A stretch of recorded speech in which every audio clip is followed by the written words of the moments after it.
띠띠 빵빵. 안녕하세요, 코인드라이버 이진환 전문가입니다. 현재 시간 2023년도 4월 25일 444네요. 4시 44분입니다. 비트코인이요 7일째 하락을 하고 있죠. 일봉상으로 보면 이때부터 시작된 하락이 하나 둘셋넷다 일곱 7일째 연일 하락을 하고 있습니다. 왜 도대체 이렇게 비트코인이 맥을 못 추릴까요? 이 원인에 대해서 오늘 좀 다뤄볼 건데요. 결국 4월은 흔들고 올리고 하면서 버티기 모드 계속 같은 의견입니다. 결국 월봉상으로 보면요. 사실 그렇게 차이는 안 납니다. 그냥 횡보 중입니다. 근데 이게 양봉으로 끝나는지 음봉으로 끝나는지 모르겠지만 4월은 아직까지도 5일이 남았습니다. 그리고 이제 5월이 되면 또다시 FOMC 금리 인상 이슈가 있을 거고요. 이제 그 동결되는 시점에 맞물려서 어느 정도 방향이 나오겠죠. 일단 비트코인뿐만 아니라요. 코스피, 코스닥도 지금 엄청난 하락들이 계속 나오고 있습니다. 코스피는 2470선이 2500이 무너졌다라고 오늘 표현이 나왔었죠. 이게 결국은 간단합니다. 지금 뭐가 지금 흔들리고 있죠? 원화는 박살이 나고 있고요. 환율이 급등하고 있습니다. 제가 지난 영상에서 말씀드렸던 게 뭐였냐면 우리나라는 수출에 의존을 하고 있고 내수 시장이 그리고 부동산 이렇게 3대 시장이 자금이 수혈이 돼야 하는데 지금 이 세 개가 모두 좋지 않습니다. 근데 여기서 환율이 급등하고 있습니다. 환율이요. 오늘 또다시 1335원까지요. 또 최고가를 찍고 있습니다. 아니 도대체 이 환율이 뭔데 이렇게 알아둬야 합니까? 라고 하는데요. 이 환율에 결국 모든 시장이 달려 있습니다. 분명 얼마 전까지만 해도 이 환율은요 하락을 했었습니다. 이 하락하는 와중에 이 흐름을 따라가 보면 이 결국 달러화의 움직임이 나오는데요. 중국 증시 그리고 한국 증시에서요. 외국인의 수급에 따라서 변화할 것으로 보통 예상을 하거든요. 근데 이 환율이 오르는 원인을 알아야 돼요. 보통 환율이 오르는 이유로 꼽히는 게 뭐냐면 우리가 하루에 한 번씩은 접하는 뉴스 중에 하나 있어요. 그게 바로 반도체예요. 지금 반도체 하면 떠오르는 대만 있죠. 이 대만 등을 둘러싼 미중 갈등이 최고조에 올라와 있어요. 그러다 보니까 달러가 강세라면 보통 위안화는 약세를 보이거든요. 지금이 딱 그런 형국이에요.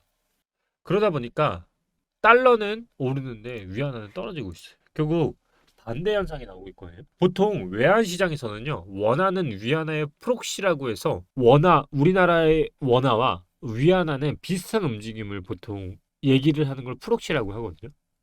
특히 이 문제는요. 한국이 직결돼 있어요.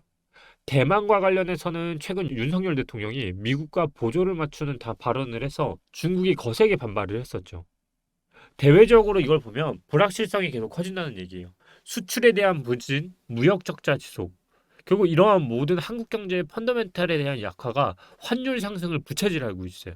근데 다른 전문가들은 그런 의견들도 있어요. 환율 상방을 일단 1350원대까지는 열어둬야 한다. 근데 지금 벌써 1337원이거든요. 거의 다 왔다는 거예요. 결국 대만과 한국 등을 둘러싼 미중 간의 신경전이 위안화 흐름에 더욱 큰 영향을 미칠 전망이다 보니까 위안화가 결국 전망에 미칠 전망이라는 거는 원화의 결국 약세를 불러일으킨다는 거예요. 기억하실지 모르겠지만 불과 2년 전만 해도요. 우리가 항상 보던 지표가 있었어요. 그게 뭐였냐면 바로 코로나 지표였어요. 우리가 하루 아침마다 매일 보는 지표가 뭐였냐면 바로 이거예요. 아니, 매일마다 뉴스에서 떴었고요. 하루 확진자 몇 명인지 봤고요. 근데 지금 오늘 기준으로 14,817명이에요. 이거 아마 안 보신 분들 최근에 굉장히 많으실 거란 말이에요.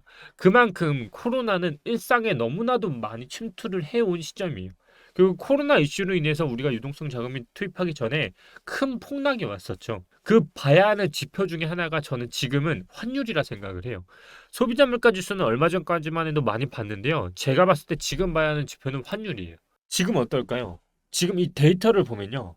14,000명이 아직도 발생을 하는데 아무도 보지 않고 있고요.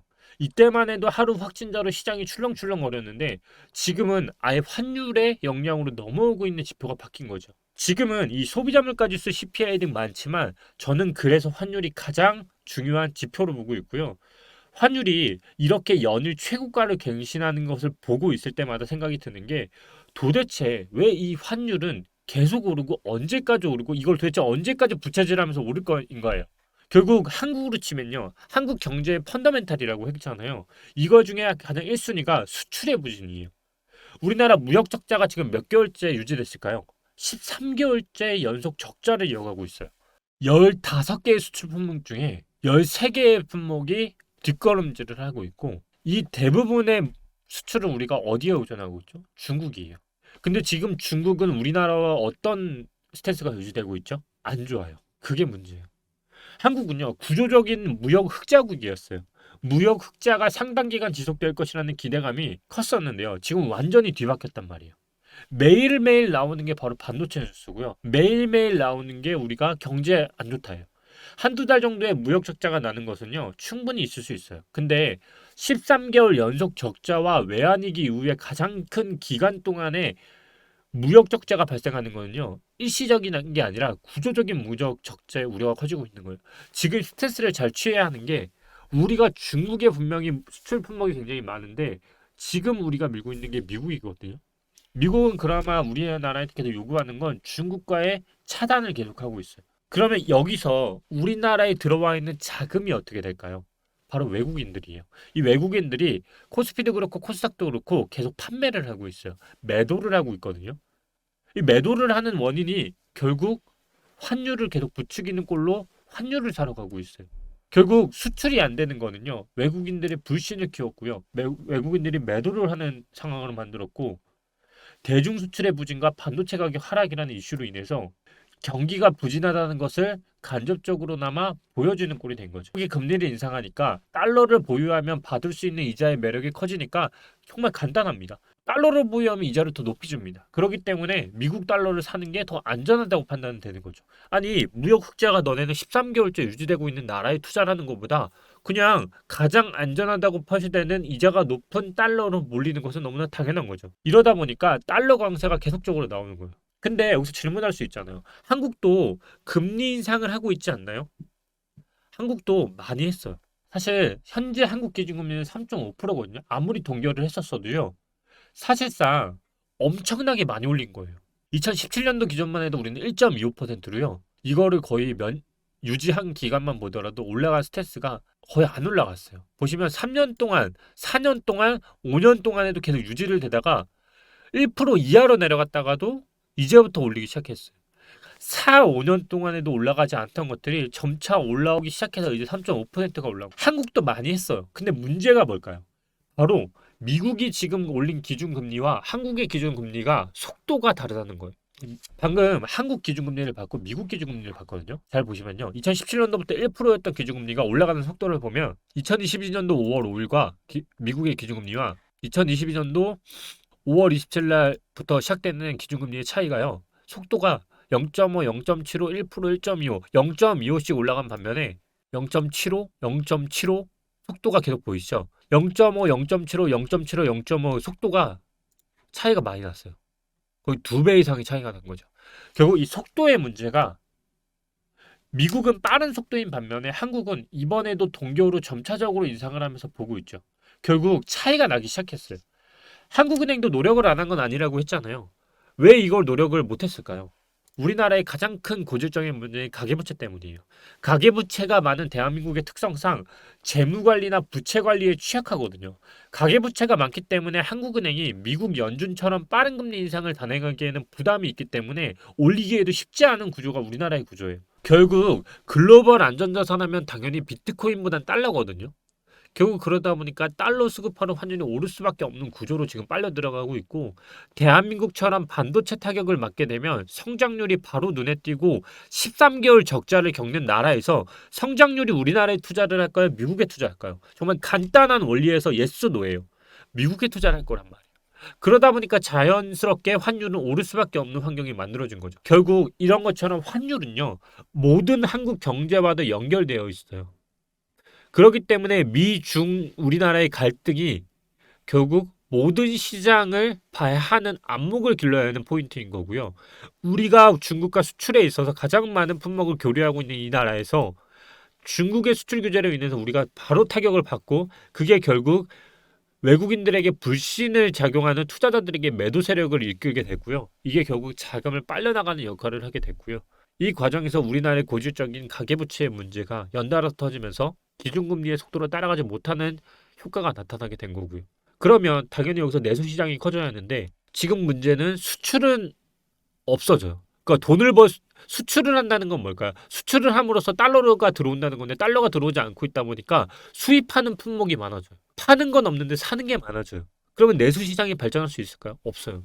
그러다 보니까 전체적인 침체를 겪고 있는 상황인 거예요. 그럼 우리나라 너무 안 좋은 거야 할 수 있는데 그나마 다행인 거는요. 전체 시장에서 원화뿐만 아니라 엔화, 유로화 등이 달러를 제외하고 같이 약세를 겪고 있다는 게 그나마 외환위기로 발전하지 않는다라는 근거로 이제 들고 있는 거예요. 결국 오늘 데이터를 보면 전체적인 나라의 성장률이 거의 멈춰 있어요. 결국 우리의 지금 시점은 기준금리가 올해 말까지는 유지된다는 스탠스가 계속 나오고 있고요. 내년부터는 인하된다는 시점이 되면 결국 미국 달러에 대한 기준금리가 안정화가 된다는 거기 때문에 들어가 있던 많은 자금들이 다시 돌아오는 효과가 올 때까지가 안정화 시기라고 보고 있는 거예요. 그래서 제가 오늘 준비한 게 왜 이렇게 준비를 했냐면 그 유튜브에 그런 댓글들이 많이 달렸어요. 아니 기준금리가 미국이 인하를 하거나 올라가면 왜 이게 우리나라한테 안 좋냐라고 말씀을 하시는데 결국 환율 때문이거든요. 기준금리가 인하를 하는 시점이요. 단계별로 연착륙을 시도를 할 때 시간이 오래 걸려요. 결국 그 안정화되는 시간까지요. 똑같이 생각해보면 간단한 원리거든요. 기준금리가 높은 쪽인 달러에 투자를 하는 것처럼요. 기준금리가 내려간다는 얘기는 대한민국에 있는 기준금리도 또다시 인하를 한다는 거죠. 그럼 그 소리가 뭐냐면 더 안정적인 달러에 더 많이 투자를 한다는 얘기예요. 아무리 내려간다고 하더라도 우리도 따라서 내릴 수밖에 없어요. 우리가 그럼 반대로 미국 기준금리를 내리고 있는데 우리가 올라간다고 하면 어떻게 할까요? 역효과가 발생되겠죠.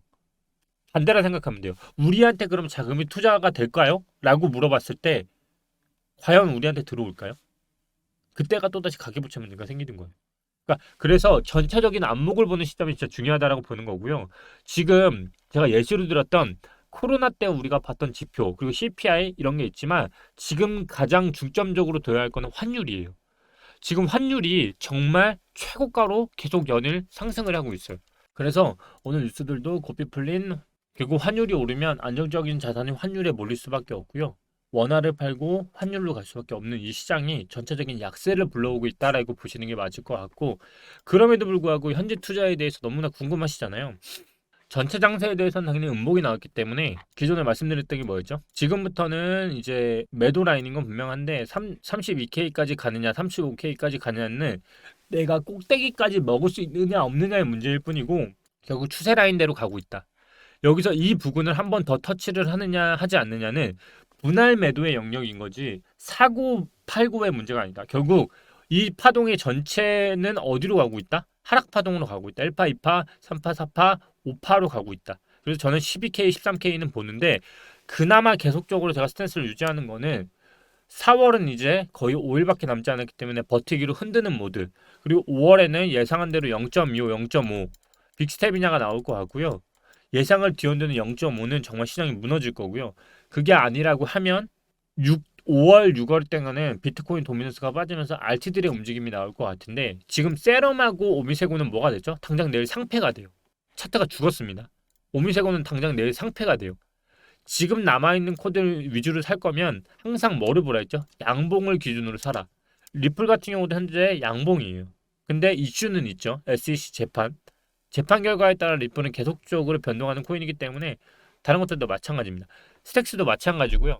스택스 관련해서 질문이 나오셨는데 제 스택스 기존 질문을 보시면 아실 거예요. 어디까지 빠질 수 있다? 634원이라고 잡아드렸어요.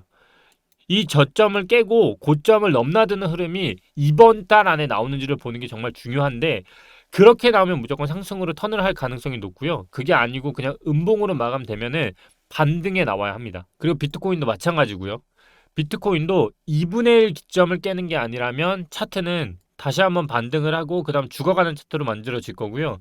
지금 이 차트는 상승형 차트가 아니라 장기적으로 보면 계속 빠지는 차트이기 때문에 오파의 흐름 내에서 내가 얼마만큼 먹을지를 계속 가늠을 하면서 전체 추세 라인은 파동 안에서 움직이고 있다라고 보시는 게 가장 좋고, 최종적으로는 보는 게 이 라인. 이게 언제죠? 11월, 12월 이때까지는요. 흐름 안에서 하다가 결국은 계단식 하락으로 내려오는 흐름이 최종적으로 보고, 그 다음 보고 있는 게 이 숄더 패턴 안에서 장기간 흐름으로 갈 거라고 보고 있다 말씀을 드렸잖아요. 근데 반감기에 대한 이슈를 말씀하시는 분이 있어요. 저한테 그러셨거든요, 댓글에. 아니, 반감기 때 안 오르면 이게 비트코인이 무슨 가망이 있냐고. 그러면 저도 궁금해요. 반대로 물어보고 싶은 게, 반감기 때 꼭 올라야 하는 이유가 있나요? 반감기가 소각이 되니까 이제 줄어드니까요. 가지고 있는 개수가 희소해지니까 올라야 하나요?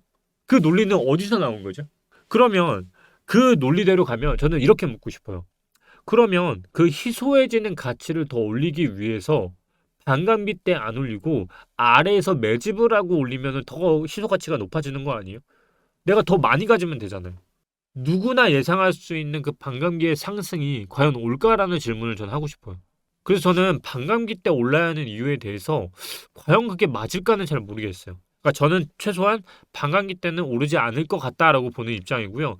만약에 반감기로 인해서 오른다고 하면 계속 말씀드렸다시피 지지 라인을 깨면 안 돼요. 네, 이 라인이 지지 라인입니다. 이 라인. 그래서 제가 2분의 1 지점을 계속 맞추는 게 이 지지 라인을 깨지 않아야만 하는 건데, 이 답을 하실 수 있으신 분이 댓글에 좀 넣어줬으면 좋겠어요. 반감기 때 무조건 올라야 하는 게 있을까요? 그 무조건 올라야 하는 이유가 뭘까요? 저도 너무 궁금해요. 반감기 때는 왜 꼭 올라야 할까요? 역사적으로 계속 올랐으니까? 저는 이 질문을 사실 답을 못 하겠더라고요. 그래서 이 차트를 잘 보시면 반감기 때 올라야 한다는 추상적인 조건보다 비트코인을 그냥 단순히 1년 봉으로 봤을 때만 계산을 해보더라도 올라야 하는 이유를 찾기가 힘들지 않나. 이게 지금 1년 봉이에요. 근데 2024년도부터 반감기가 이제 생성이 되거든요. 그럼 이 봉이 형성이 되려고 하면 상승을 한다고 가정을 해보면 지금 나와 있는 2023년도의 봉이 윗꼬리가 달리면 안 되겠죠. 제가 계속 말씀드렸던 게 이 봉이 계속 유지가 되면 됩니다. 이 봉이 계속 유지가 되면 돼요. 근데 봉은 이미 차트를 만들고 있어요. 이제 6개월 봉은 3개월이 남았고요. 제가 그래서 말씀드렸던 게 4월부터 7월까지 봉은 이 저점을 절대 깰 수 없는 구조라 했잖아요. 그래서 제가 계속 말씀을 드리는 거예요. 4월 이제 끝났죠. 5일 남았고 5월, 6월, 7월이에요. 근데 이 5, 6, 7월이 어느 이슈죠? 금리 인상이 끝나는 이슈예요. 그러니까 동결 뜨고 버티는 흐름이죠. 진짜 단순하게 생각을 해도 다 이해가 되는 거거든요. 지금 이 장대 양봉 나왔죠. 이 장대 양봉이 지금 생성된 이 4월부터 7월까지 봉 있죠. 이게 결국 무슨 이슈냐면 동결 그리고 유지예요. 이 흐름 동안에 이 봉을 깰 수 있다 없다? 없다예요. 결국 그 얘기는 뭐예요? 상승을 하거나 이 안에서 버틴다는 얘기밖에 없어요. 그러니까 제가 계속 유지하는 게 저는 버틴다 흐름으로 베팅을 하겠다 이거잖아요. 상승을 하면 좋아. 근데 상승을 하면 무조건 분할 매도의 영역이고 어차피 저점을 깰 수 있는 영역이 아니기 때문에 7월까지는 16,715를 못 깨. 그 얘기는 일봉으로 보면 16,715면 여기거든요. 어차피 여기까지 못 가. 7월까지. 그럼 계산을 해볼게요. 7월까지 계산을 해보면 여기에요. 여기까지는 어차피 역사적으로 보더라도 금리 이슈가 있고 최소한 동결이 되고 3개월, 4개월 동안 이나 전까지는 버티는 흐름들이 역사적으로 나왔잖아요.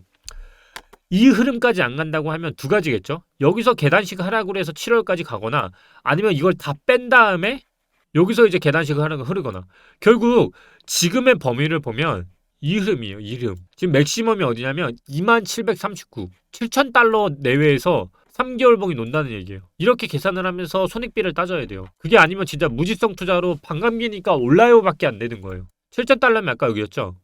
2만 여기에요. 여기를 깨면 어떻게 되냐? 저항이죠. 지금 저항이 두 개가 있어요. 그럼 지지가 두 개 있다는 얘기거든요. 24,000, 24K의 저항이 있고요. 21K의 지금 저항이 있어요. 결국 지지가 두 개 있다는 얘기예요. 이렇게 봐야 돼요. 지지가 두 개 있다는 얘기이기 때문에 지금 기준으로 21K까지 내려가면 일봉상 어디까지 빠지느냐면 여기에요. 보이시죠? 여기에요. 그럼 이걸 다시 차트를 이어볼게요. 어떻게 만들어지냐면 그래서 차트가 추세선이 그냥 만들어지는 게 아니에요. 여기 지금 여기 하나 둘. 그래서 아까 잡아드렸던 게 21K 하나, 여기 하나 있죠. 그리고 2만. 그래서 아까 제가 주봉으로 잡았던 게 이 라인 깨지면 절대 안 된다고. 근데 이 라인이 오려고 하면 손절을 어디서 하라 했죠? 장대 양봉의 2분의 1 지점. 그래서 제가 항상 중요시하는 게 여기까지 가면 그냥 추세가 무너진 거기 때문에 그냥 깨겠다는 의도예요. 그래서 항상 2분의 1 지점에 손절을 걸고 하라는 거예요. 왜냐하면 여기에 지지는 있지만 이 지지에서는 반등을 할 수 있어도 투매가 나오기 때문에 죽어요 그냥. 개미들이 다 던진단 말이에요. 그래서 장대 양봉의 2분의 1이 초보들이 익히기에도 쉽고 어렵지 않다라는 거예요. 그럼 이거는 주봉상의 손절가죠. 일봉상의 손절가 얼마로 잡으려 했어요 제가? 26K. 26K까지면 아래로 가겠다는 얘기이기 때문에 이제부터 차트를 올리겠다 하면 26K를 깨지 않고요. 만들 거예요. 근데 그게 아니라고 하면 이제부터는 깨러 가기 때문에 지금 시간상 4월은 거의 버틴다는 관점으로 계속 유지될 거고 이제부터 봐야 하는 5일은 월봉이 양봉으로 끝나냐 음봉으로 끝나냐. 양봉으로 가겠다는 건 더 버티겠다는 의미, 음봉으로 가겠다는 의미는 한 번 더 저점을 갱신할 수 있다는 의미이기 때문에 일단 희망적인 거는 기존 월봉이 아래 꼬리를 달고 양봉으로 마감을 했고 만약에 남은 5일 동안에 턴을 할 수 있는 양봉으로 전환을 하면 아마 십자봉으로 양봉을 마감하겠죠.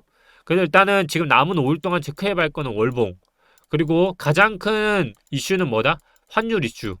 환율이 지금 계속적으로 고점 돌파를 하는지를 보시면서 이 환율이 결국 오른다는 얘기는 자금들이 다 어디로 간다? 달러로 흡수가 된다. 결국 비트코인에 있는 자금도 다 환율로 간다. 그래서 전체적인 이슈는 환율에 초점을 맞춰 보시고요. 환율이 오른다는 거는 결국 기준금리에 대한 이슈가 또 오른다는 이슈 때문에 그럴 거면 미국 기준금리에 투자라는 게 더 안전하다는 판단에 의해서 계속적으로 빠져나가는 거고요. 지금 코스피도 그렇고 코스닥도 그렇고 좋지 않아요. 계속 개미들이 사고 있고 외국인들이 빠져나가고 있습니다. 매도 세력들이 계속 투기적으로 나오고 있고요. 지금 얼마 전에 전지부터 코스피도 그렇고 전체적으로 한국 시장에 투기 세력들이 많이 들어왔다가 얼마 전에 또 세력들이 빠져나가는 이슈들이 계속적으로 나오고 있는데요.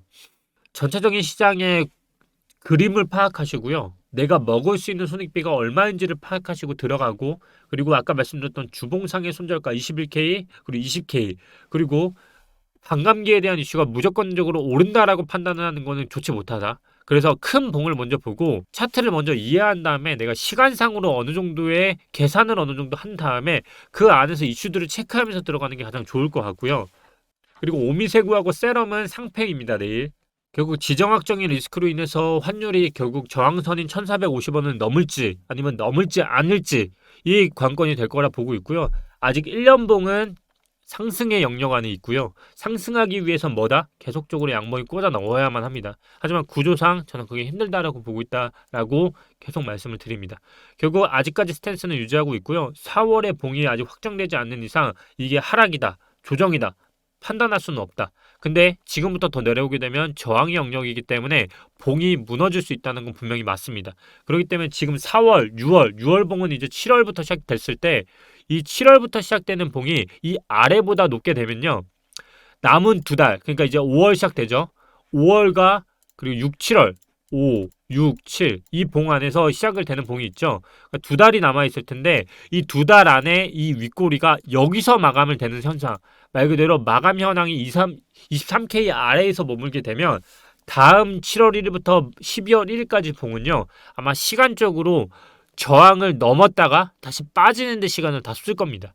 그만큼 지금의 종가는 어디서 멈추느냐에 따라서 7월 봉까지 영향을 받아서 인하냐 동결이냐가 판단이 날 거고요. 결국 6, 7월은 투자하기에 좋은 시기가 아니고요.